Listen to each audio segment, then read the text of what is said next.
හරි. දැන් ඔයා එන්න. නැන්දාවත් මට බනීද? ඔයා ඉන්නකෝ මං ඒව බලාගන්න.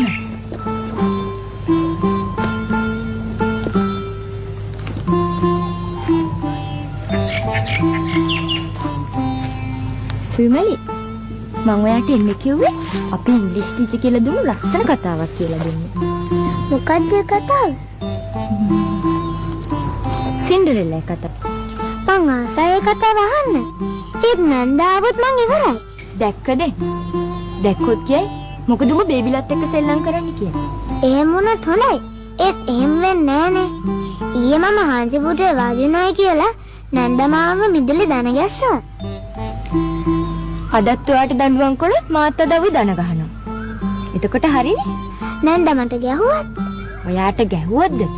ඔයාට ගහද්දි මං ඔයා ළඟින්ම හිටන් ඉන්නවා. එතකොට වේවැල් පාර මටත් වදින්න නිසා මම කේන්තියෙන් යන්නේ. සීලියා, ඔයා විතරයි මට මේ ගෙදරින් ආදරේ. ඔයා කොම් දොන්චිලි බදින්නේ? ඔයා බේබි අම්ම කෙනෙක් කිය? අයියේ, ඔයා අපිට කරදර කරන්නේ නැතුව යනවද? මං සුයිමලීට එන්න කිව්වේ මගේ නැති වුණු වලල්ල හොයලා දෙන්න. ඔය වලලු දොන්නේ. හිතා දෙන තෑග මතකනේ. ඒ තියෙන්නේ දාම. අයියේ, ඔයා යනවද? අදට බේරුණා කියලා හිතා ගන්න.